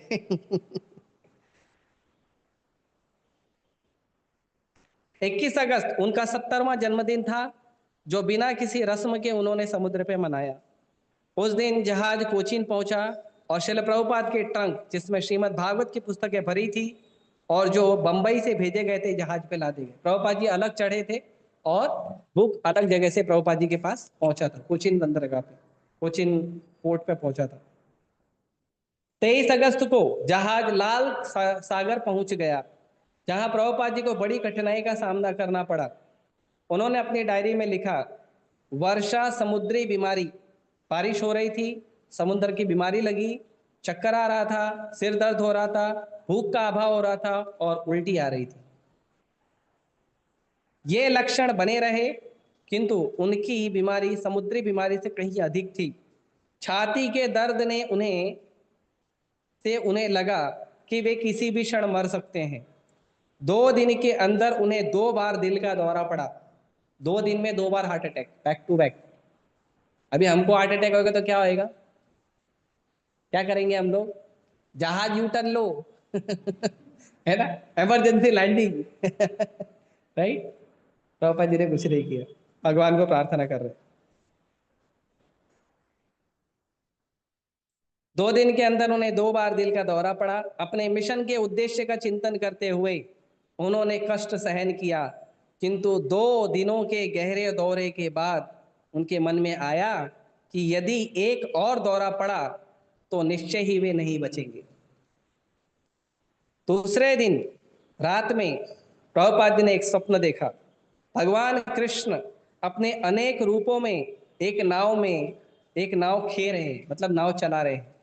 भगवान खुद नाव लीड कर रहे हैं और उन्होंने प्रभुपाद से कहा कि उन्हें डरना नहीं चाहिए, अपितु आगे बढ़ते जाना चाहिए। प्रभुपाद को भगवान कृष्ण के संरक्षण की अनुभूति हुई और दिल के दौरे फिर नहीं पड़े, फिर दिल का दौरा नहीं पड़ा। जलदूत स्वेज नहर में 1 सितंबर को पहुंचा। 2 सितंबर को उसने पोर्ट सईद में लंगर डाला। शिल प्रभुपाद ने कप्तान के साथ नगर का परिक्रमण किया और कहा कि नगर उन्हें पसंद आया। प्रभुपाद जी को अच्छा लगा, जो स्वेज नहर नाम का जगह था वहां पहुंचे। 6 सितंबर तक वे अपनी बीमारी से कुछ अच्छे हो गए थे। अब थोड़ा अच्छा लग रहा था प्रभुपाद जी को। हार्ट अटैक आया लेकिन कोई मेडिसिन नहीं था। हाँ, खाली भगवान को प्रार्थना किए ठीक हो गए, है ना। अवश्य राखी वे कृष्णा विश्वास पालन, कृष्ण हमारा अवश्य रक्षा करेंगे, इस ये विश्वास होना चाहिए। और 2 सप्ताह के बाद पहली बार फिर से नियमित भोजन करने लगे। 2 हफ्ते तक प्रभुपाद जी ने ठीक से प्रसाद नहीं लिया था क्योंकि बीमार थे। और खिचड़ी और पूरियां वे स्वयं पकाते थे। उन्होंने अपनी डायरी में लिखा कि धीरे धीरे उनमें पुनः शक्ति आने लगी थी। बृहस्पतिवार मतलब गुरुवार 9 सितंबर, आज तीसरे पहर 4 बजे हम अटलांटिक महासागर में पहुंचे। 24 घंटे हो रहे हैं। पूरा दिन आकाश साफ और शांत रहा। मैं नियमित रूप से भोजन कर रहा हूं और संघर्ष के लिए कुछ शक्ति मुझ में आ गई है। जहाज की गति कुछ टेढ़ी मेढ़ी हो गई और मुझे हल्का सिर दर्द भी हो रहा है, किंतु मैं संघर्ष कर रहा हूं और मेरे जीवन का अमृत, उसकी शक्ति का स्रोत श्री चैतन्य चरितामृत है। प्रभुपाद जी अपने साथ चैतन्य चरितामृत लेके गए थे और प्रभुपाद जी वही पढ़ते थे जब उनके पास टाइम होता था। तो आप हम लोगों को वो ये सीखना चाहिए कि जब भी हम ट्रैवलिंग करें हमारे पास एक प्रभुपाद जी का बुक होना चाहिए। भगवत गीता, कृष्णा बुक, भागवतम, चैतन्य चरितामृत, नहीं तो कुछ छोटा छोटा प्रभुपाद जी का बुक होना ही चाहिए। बिना पुस्तकों के ट्रैवलिंग मत करिए, ठीक है। इसका मतलब नहीं कि ट्रैवलिंग मत करिए, ट्रैवलिंग करिए, पुस्तकों को लेकर ही करिए, ठीक है। 10 सितंबर, आज जहाज बहुत सहज गति से चल रहा है। आज मेरी तबीयत पहले से ठीक है, किंतु मुझे श्री वृंदावन और मेरे भगवान श्री गोविंद, गोपीनाथ तथा राधा दामोदर का वियोग सता रहा है। मेरी सांत्वना का एकमात्र स्रोत श्री चैतन्य चरितामृत है, जिससे मैं भगवान चैतन्य की लीला का, अमृत का रसास्वादन कर रहा हूँ। मैंने भारत भूमि का परित्याग केवल भगवान चैतन्य के आदेश अनुसार श्री भक्ति सिद्धांत सरस्वती की आज्ञा का पालन करने के लिए किया है। मुझ में कोई योग्यता नहीं है, किंतु कृष्ण कृपा मूर्ति प्रभुपाद का आदेश पालने के लिए ही मैंने ये जोखिम उठाया है। वृंदावन से इतनी दूर मैं उनकी कृपा पर ही पूर्णतया अवलंबित हूँ। प्रभुपाद जी यही 2 चीज से चल रहे थे, एक तो गुरु महाराज की कृपा और दूसरा चैतन्य चरितामृत। भक्तों के लिए भी, हमारे लिए भी यही आश्वासन होना चाहिए। भक्ति क्यों कर रहे हैं? एक गुरु महाराज का आशीर्वाद और एक प्रभुपाद जी के बुक, बस। और बाकी अपना जो रेगुलर भजन है वो करते रहो, यही आश्वासन है। इसी को लेके पूरे जीवन भक्ति करो, ये भक्तों का आश्वासन। इसीलिए प्रभुपाद जी इतने सारे ग्रंथों को लिखे। जो लोगों को रीडिंग करना नहीं आता, कम से come every day regular lecture सुनिए। ये जो एवरीडे ऑनलाइन लेक्चर है, ये किस लिए किया गया है? ये इसलिए किया गया है ताकि आप लोग को रोज कृष्ण की कथा सुनने का मौका मिले। तो आप चाहे कुछ भी काम कर रहे हो, चाहे रास्ते में ट्रैवलिंग कर रहे हो, चाहे घर में कुकिंग कर रहे हो, या कुछ भी काम कर रहे हो, जूम चालू करो और लेक्चर सुनो, एवरी डे सुनो। हाँ, बिना भूले प्रयास करो, ठीक है।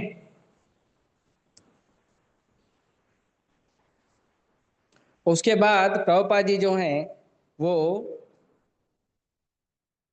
धीरे धीरे आगे बढ़े और प्रभुपाद जी आगे बढ़ के अटलांटिक सागर पे पहुंचे और 1965 में कप्तान पंड्या ने कहा कि मैं अपने पूरे जीवन काल में समुंदर को कभी इतना शांत नहीं पाया। कैप्टन पंड्या लगभग 20 साल से जहाज चला रहे थे, लेकिन हमेशा समुंदर में हिलोरें पड़ती थी। लेकिन जब प्रभुपाद जी को हार्ट अटैक आया और प्रभुपाद जी ने भगवान को प्रार्थना किया, उसके बाद समुंदर शांत हो गया, लहरें आनी बंद हो गई। और कैप्टन पंड्या बोला 20 साल में, मेरे पूरे जीवन काल में मैंने इतना शांत समुद्र कभी नहीं देखा। तो प्रभुपाद जी का उत्तर सुनिए। प्रभुपाद ने उत्तर दिया कि वह शांति भगवान कृष्ण के अनुग्रह के कारण थी। श्रीमती पंड्या ने प्रभुपाद के से आग्रह किया कि वापसी यात्रा में भी वे उनके साथ रहे। प्रभुपाद जी को श्रीमती पंड्या बोलती है कि रिटर्न जहाज में भी आप हमारे साथ ही आ जाओ जिससे वे अटलांटिक को एक बार फिर से शांति से पार कर सके। मतलब बहुत ये होता है ना, लहरें बहुत आती है तो नाव, पूरा नाव ऐसे डोलने लगता है पूरा। और वो उनकी वाइफ बोली कि आप रिटर्न में भी हमारे साथ आ जाओ ऐसा शांत समुद्र का ट्रैवलिंग करना है।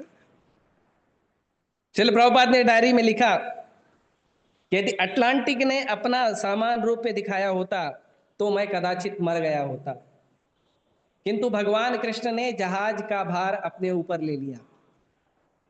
13 सितंबर को प्रभुपाद ने अपने डायरी में लिखा, यात्रा का 32वां दिन, बाटी खिचड़ी पकाई।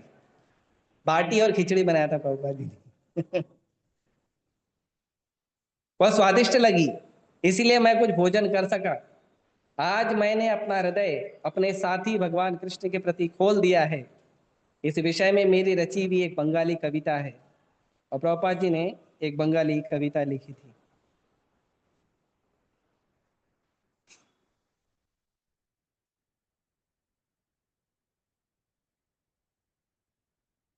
कलकत्ता से 35 दिन की यात्रा के बाद जलदूत 17 सितंबर, आज कितना तारीख है,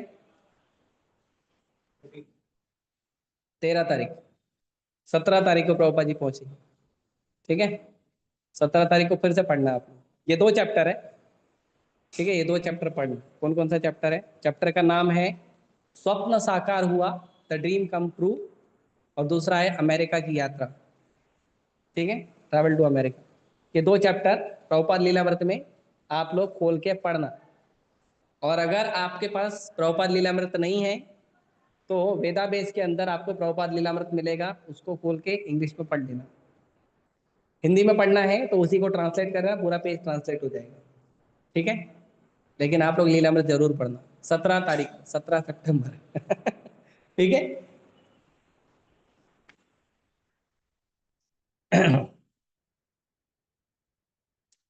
जहाज को न्यूयॉर्क शहर के प्रस्थान करने के पूर्व बोस्टन में थोड़ी देर रुकना था। अमेरिका में प्रभुपाद ने जो वस्तुएं सर्वप्रथम देखी उसमें बंदरगाह, एक माल गोदाम के अग्रभाग पर अंकित A&P अक्षर थे।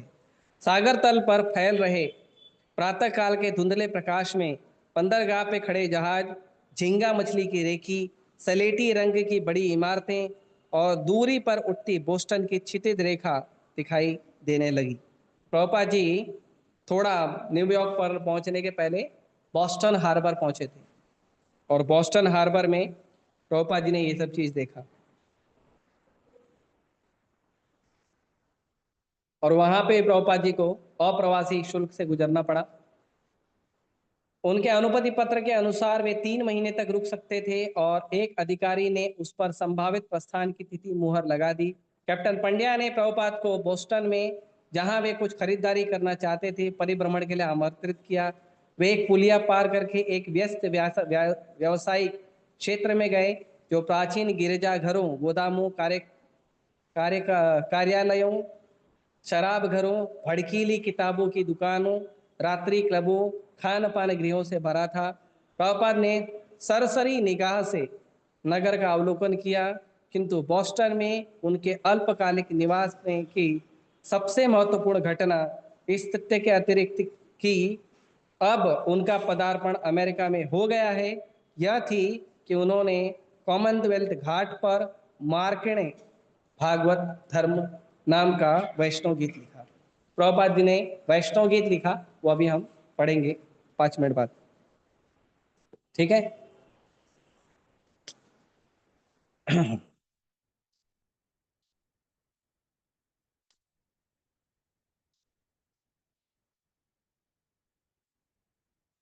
जलदूत 19 सितंबर को न्यूयॉर्क बंदरगाह पहुंचा और उसने ब्रुकलिन घाट पर 17वीं सड़क पर लंगर डाला। भक्तिवेदांत स्वामी ने पहले के लाखों यात्रियों और प्रवासियों की भांति विस्मयकारी मैनहट्टन क्षितिज को, एम्पायर स्टेट इमारत को और स्टैचू ऑफ लिबर्टी को देखा। मतलब ये सब चीज होता है अमेरिका में, लोग देखते हैं। शिल प्रभुपाद एक वृंदावनवासी का उपयुक्त वेश धारण किए थे। उन्होंने कंठीमाला, सादी सूती धोती धारण कर रखी थी। उनके हाथ में जपमाला थी। वे एक पुरानी चादर ओढ़े थे। उनका रंग सुनहरा था। सिर घुटा था, पीछे शिखा थी। घुटा मतलब हेड शेप, क्लीन शेव करके गए थे। ये नहीं कि अमेरिका में जा रहे हैं तो थोड़ा तो बाल रखना चाहिए। नहीं, हिप्पी भाई प्रभुपाद जी हिप्पी बन के नहीं गए थे। साधु बन के गए थे। हाँ, भक्त लोग बोलते हैं प्रभु जी थोड़ा तो बाल रखो, अच्छा लगता है। मस्तक पर श्वेत वैष्णव तिलक लगा था। सब लोगों को वैष्णव तिलक लगाना चाहिए। तो एक्चुअली जब लेक्चर में आते हो तो तिलक लगा लेना चाहिए, तिलक लगा के आना चाहिए। नहीं लगाने आता है तो मेरे ख्याल से हमारे लेक्चर के 2 भक्त जिम्मेदारी ले सकते हैं, एक प्रभु जी एक माता जी, कि कोई भी भक्त लेक्चर में आए तो उसको तिलक लगा के बिठा दे। ठीक है, वो पीछे उसका कार्यक्रम कर सकते हैं, 2 भक्त कर सकते हैं। ठीक है, प्रभु जी माता जी अपना अपना जिम्मेदारी देखो, और जो जिम्मेदारी उठाए वो हर लेक्चर में आओ। नहीं तो वही नहीं आएगा तो लेक्चर में तिलक को ना, वो बेचारा आगे वाला प्रभु जी तिलक कौन लगाएगा। ठीक है, तो ध्यान देना चाहिए। उन्होंने सफेद रबर की नुकीली चप्पल पहन रखी थी, जो भारत में साधुओं के लिए असामान्य बात नहीं थी, किंतु न्यूयॉर्क में ऐसे वैष्णव के समान व्यक्ति को प्रकट होते किसने देखा था या उसका स्वप्न में भी साक्षात्कार किया था। वे संभवतया पहले वैष्णव सन्यासी थे जो न्यूयॉर्क में अपनी निजी वेशभूषा में पहुंचे थे, पर न्यूयॉर्क के लोग ऐसे विचित्र नव आगंतुक पर विशेष ध्यान न देने की कला में कुशल थे। ऐसा साधु आया है, इतना सुंदर वैष्णव साधु आया है, लेकिन उन लोगों ने फिर भी इग्नोर कर दिया। उन लोगों ने देखा ही नहीं प्रभुपाद जी। इसको बोलते हैं माया का भ्रम। प्रभुपाद को केवल अपना भरोसा था। उनके एक जमानतदार मिस्टर अग्रवाल पेंसिल्वेनिया में कहीं रहते थे। जमानतदार नहीं, जमींदार। प्रभुपाद को लेने अवश्य ही कोई आएगा, यद्यपि जहाज से उतरकर घाट पर आने पर मुझे मालूम नहीं है कि दाएं मुड़ना है या बाएं मुड़ना है। एड्रेस अभी गूगल मैप तो था नहीं। दाएं जाना है क्या बाएं मालूम नहीं। गोदी की सारी औपचारिकताएं पूरी कर लेने पर पेंसिल्वेनिया स्थित अग्रवाल परिवार द्वारा भेजे गए यात्रिक सहायता संस्था का उन्हें एक प्रतिनिधि मिला। उसने प्रभुपाद को मैनहट्टन के सिंधिया टिकट कार्यालय में उसके साथ जाने को कहा, जहां वे अपनी वापसी यात्रा के लिए आरक्षण करा सके। तो वहां पे उतरते ही रिटर्न टिकट का रजिस्ट्रेशन करना पड़ा प्रभुपाद जी। सिंधिया कार्यालय में प्रभुपाद के पास जोसेफ फोस्टर नामक टिकट एजेंट से हुई, जो इस असाधारण यात्री की वेशभूषा, उनके अल्प सामान और प्रत्यक्ष विपन्नता से प्रभावित हुआ। उसे प्रभुपाद को एक पुजारी समझा। सिंधिया के यात्रियों में अधिकतर व्यापारी या परिवार वाले लोग होते थे, इसलिए फोस्टर ने कभी ऐसे यात्री को नहीं देखा था जो भारत की पारंपरिक वैष्णव वेशभूषा धारण किए हो। उसने शिल प्रभुपाद को एक सुखद सज्जन के रूप में पाया, जिसने जलदूत से यात्रा के दौरान प्राप्त उत्तम आवास और सद्व्यवहार की प्रशंसा की। प्रभुपाद ने फोस्टर से भारत लौटने वाले किसी जहाज पर अपने लिए स्थान सुरक्षित करवाने का अनुरोध किया। उनकी योजना 2 महीने में भारत लौटने की थी। उन्होंने मिस्टर फोस्टर से कहा कि वे उनसे संपर्क बनाए रखेंगे। शिला प्रभुपाद के पास नकद 40 रुपए थे, जिसे वे स्वयं न्यूयॉर्क में कुछ घंटों का खर्च कहते थे। इसके अतिरिक्त उनके पास $20 थे, जिसे उन्होंने कप्तान पंड्या को भागवत के 3 खंड बेचकर प्राप्त किए थे। उनके हाथ में छाता तथा एक सूटकेस था और आगे आगे यात्रिक जहाज सहायता या का प्रतिनिधि था। इस तरह वे पोर्ट अथॉरिटी बस अड्डे की ओर बढ़े, जहां से उन्हें बटलर के लिए यात्रा आरंभ करने की व्यवस्था करनी थी। तो अब प्रभुपाद जी अमेरिका पहुंच गए। प्रभुपाद जी के पास पैसा नहीं था। जो 40 रुपया है वो इंडियन 40 रुपया था, जो अमेरिका में नहीं चलेगा। मतलब उस समय के हिसाब से कुछ 6-7 डॉलर होगा। और वो इंडिया के करेंसी में था, तो अमेरिका में यूज नहीं कर सकते थे। और प्रभुपाद जी के पास पैसा नहीं था, तो उन्होंने कैप्टन पंड्या को बोला कि आप जो है मेरा एक सेट भागवतम खरीद लो। एक सेट मतलब first canto. First canto Prabhupada ji ने 3 भाग में बनाया था। एक ही सेट फर्स्ट कैंटो ही था प्रभुपाद जी के पास। तो प्रभुपाद जी ने फर्स्ट कैंटो को 3 भाग में बना के एक सेट भागवतम जो है वो कैप्टन पंड्या को खरीदने बोला। तो कैप्टन पंड्या ने वो एक सेट खरीदा। तो उसने पूछा प्रभुपाद जी को कितना रुपया हुआ इसका। प्रभुपाद जी ने बोला $17। तो उसने $20 दिया कि आप रहो एक्स्ट्रा डोनेशन दो, ठीक है, और आगे का यात्रा आप करो। फिर उसके बाद प्रभुपाद जी बटलर गए और फिर वहाँ पे गोपाल अग्रवाल और शैली अग्रवाल के घर पे रुके और फिर वहाँ से आगे का प्रचार शुरू हुआ। ठीक है, प्रभुपाद जी अमेरिका पहुँच गए। आप लोग अमेरिका में हो अभी। देखो आप लोग को अमेरिका लेके आए हुए है ना। अभी आप लोग को कोई पूछेगा कभी विदेश गए तो बोलने का गए थे, 13 सितंबर 2025 को अमेरिका में गए थे। ठीक है। तो प्रभुपाद जी ने एक बहुत सुंदर ही बॉस्टन हार्बर पे बहुत सुंदर वैष्णव गीत लिखा है। हम उसको पढ़ेंगे और उसके बाद हम प्रसाद खाएंगे तुरंत फटाफट। ठीक है। किसी को प्रश्न उत्तर पूछना है तो सिर्फ 2 भक्तों को अलाउ किया जाएगा, वो कीर्तन के बाद। ठीक है। तो आप लोग मोबाइल निकाल लीजिए और मोबाइल में मैंने वो कीर्तन डाला है। डाला है कि नहीं डाला, अभी डालना बाकी। देखो भक्ति वर्धन में डाल देता हूँ।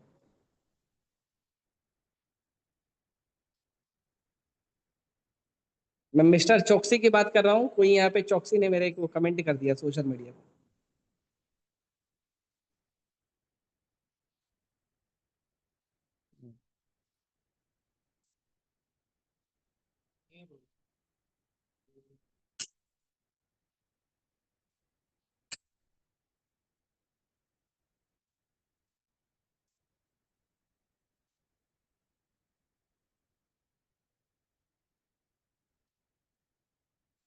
आएगा आएगा।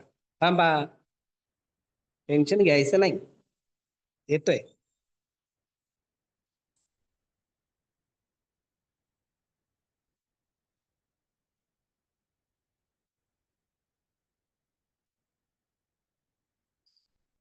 हरी।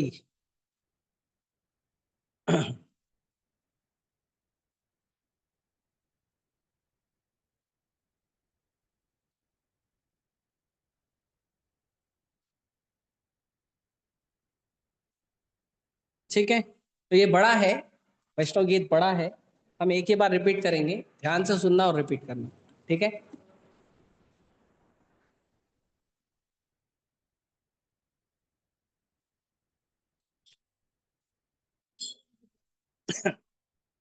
हरी हरी।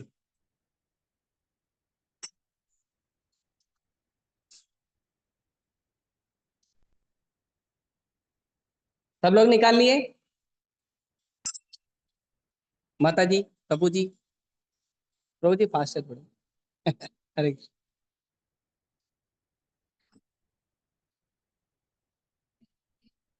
बड़ो कृपा कैले कृष्ण। बी, बी में आएगा। बड़ो कृपा कैले कृष्ण।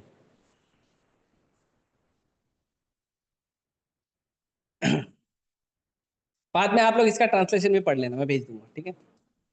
वो बीच में भागवतम का था, 4-5 श्लोक है, वो नहीं पढ़ेंगे। फिर प्रभुपाद जी ने जो गीत लिखा है वो पढ़ेंगे। भागवतम के श्लोक के साथ आप लोग बाद में पढ़ना, ठीक है, कि उसको पढ़ेंगे तो और लंबा हो जाएगा, ठीक है। हरे कृष्ण। शिल प्रभुपाद की बड़ो कृपा कइले कृष्ण मेरा बड़ो कृपा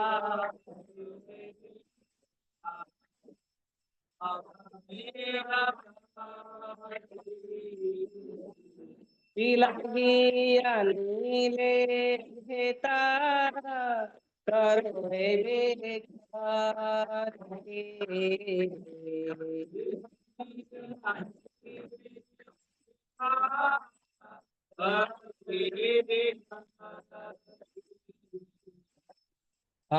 के चो कार्य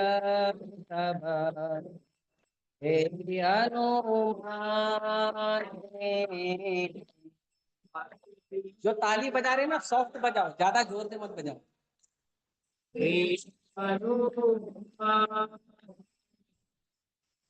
नहीं केनो हानि बिना हे योगस्थान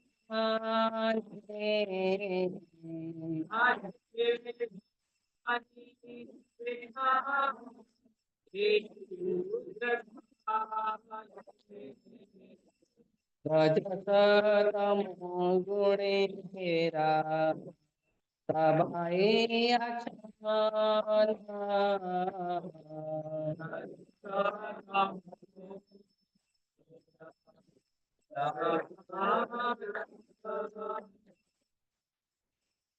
वासुदेव कथा रुचे नाहिते प्रस्थान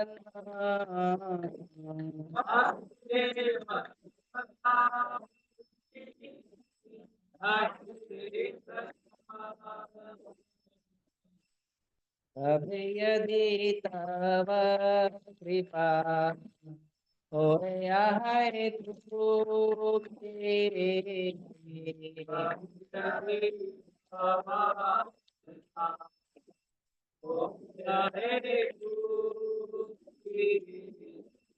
सकल संभव होया तुम से कौतुक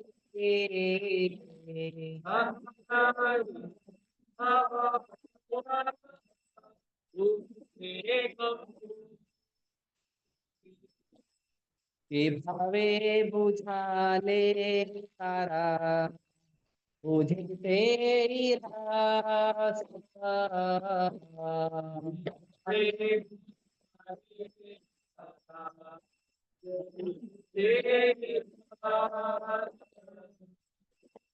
एक कृपा करो प्रभु करनी जब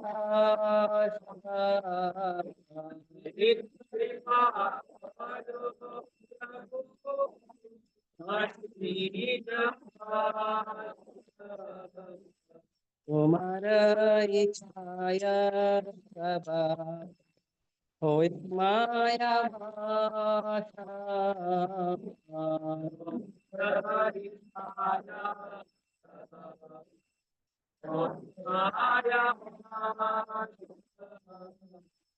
तुम्हारा इच्छाया नाश माया पदाश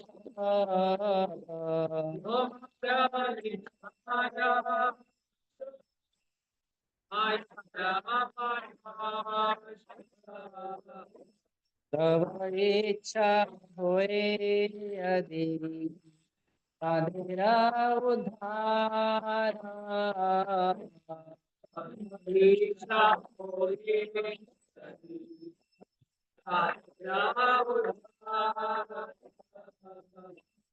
बुद्धि दे निश्चय तबे कथा से तुम्हारा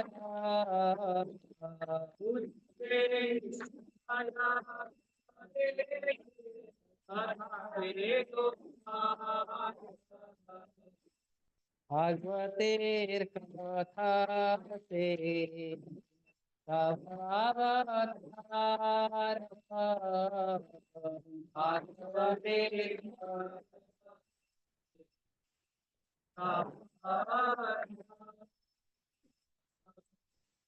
फिर हरे सुने यदि संसार भार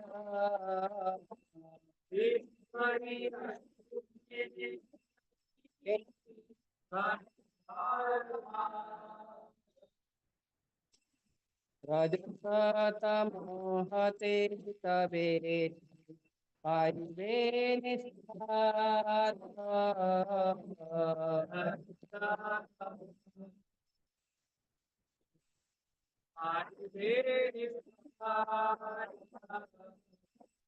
हृदय प्रसव कुछ बेटा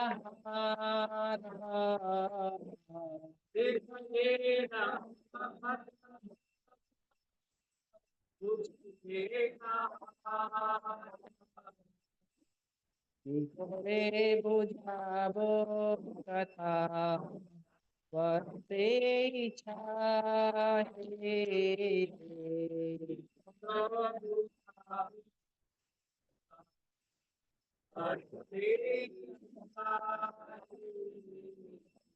शूद्राणि देना देना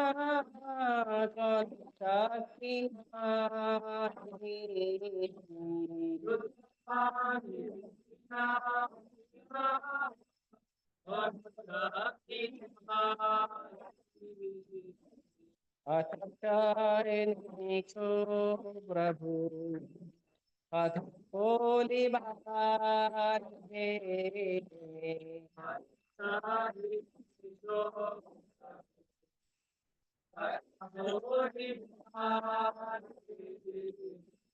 ये तुम्हारा इच्छा प्रभु तो यही बात है।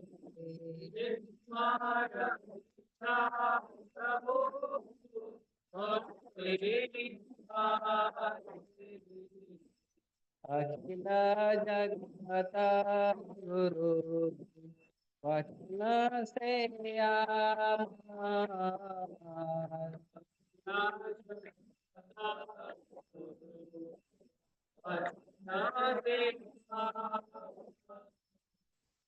अलंकृत कोरी बार क्षमता तुम्हार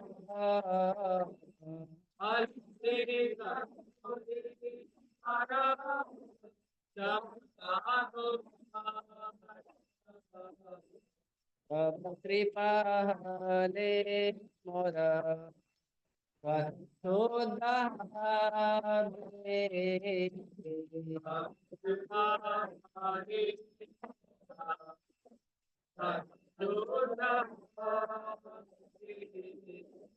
सोनिया सभार टोकरा सुख दे गुछी दे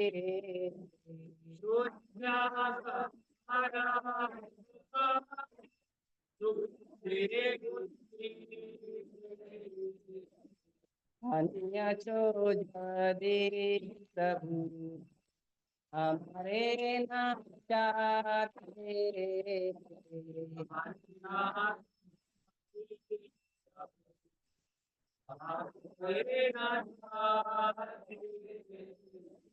ना चाहो ना चाहो प्रभु ना चाहो से माते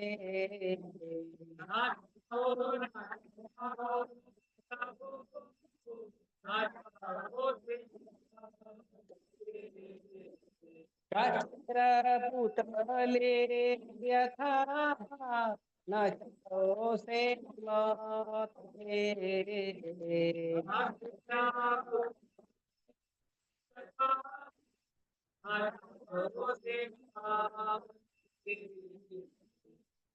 नहीं भेद नहीं नाम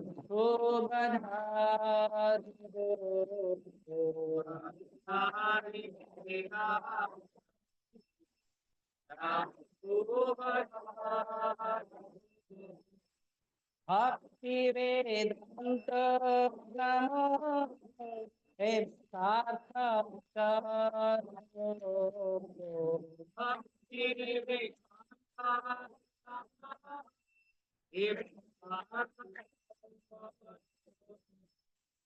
और कृपा मिले कृष्ण आधुनिक प्रभा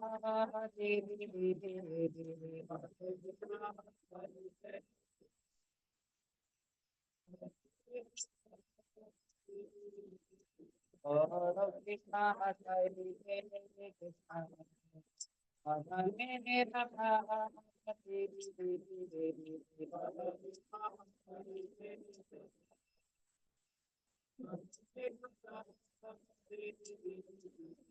हरे कृष्णा हरे कृष्णा कृष्णा कृष्णा हरे हरे हरे राम हरे राम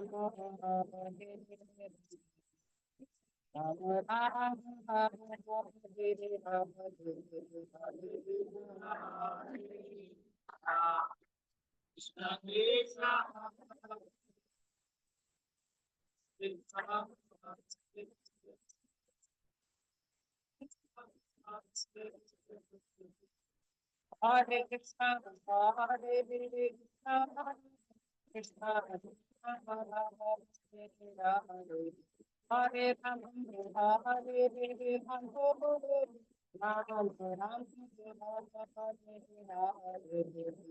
कृष्णा हरे कृष्णा कृष्णा कृष्णा हरे राम हरे राम राम राम हरे कृष्णा हरे कृष्णा हरे हरे राम हरे राम राम राम हरे हरे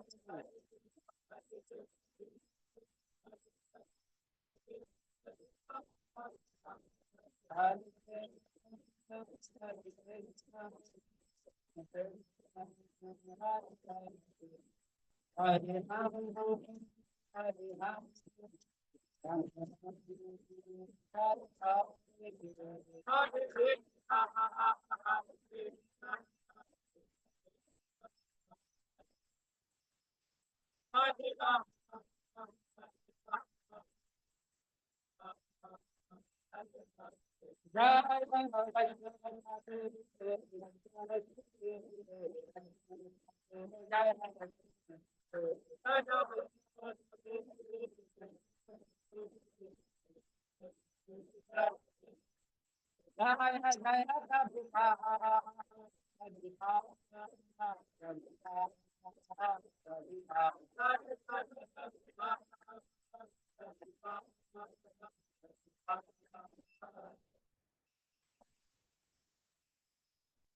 श्री हरिनाम संकीर्तन की जय, श्री प्रभुपाद की जय, मार्कंडे भागवत धर्म की जय।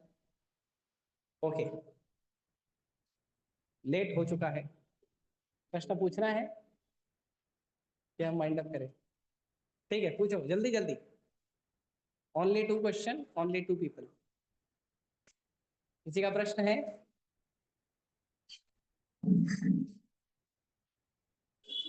नहीं है? सच्ची सच्ची मुच्ची?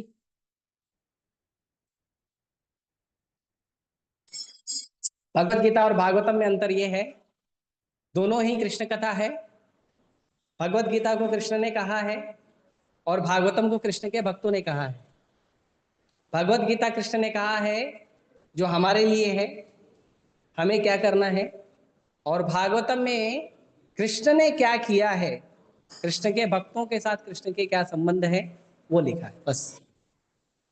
वैसे दोनों कृष्ण कथा है, दोनों कृष्ण कथा। कृष्ण कथा का मतलब है भागवत और भगवद गीता, चैतन्य चरितामृत, सब। यस बताओ।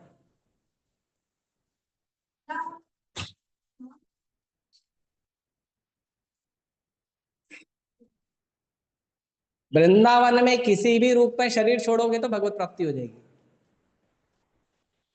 धाम में शरीर छोड़े हो,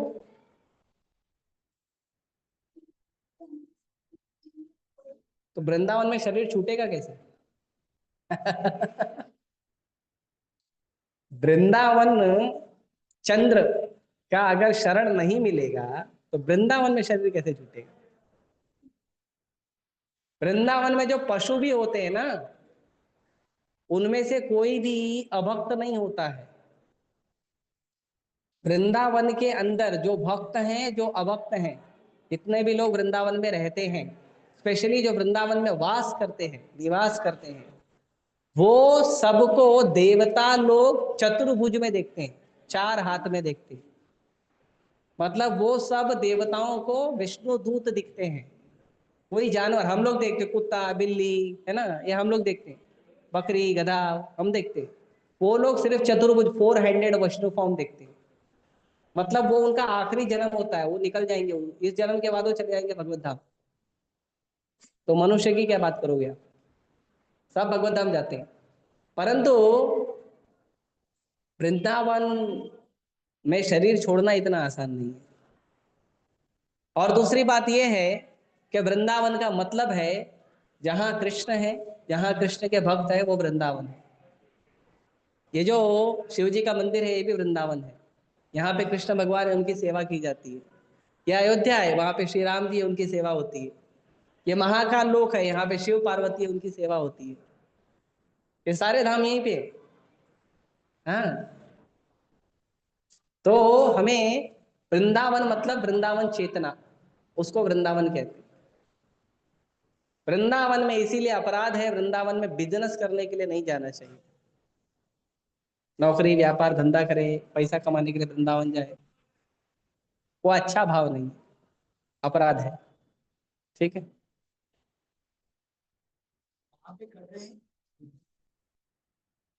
ठीक है, वृंदावन वासी कर रहे हैं उनका ठीक है। आप ये सोच के जाओ मैं वृंदावन जाता हूँ धंधा करने के लिए, वो गलत है।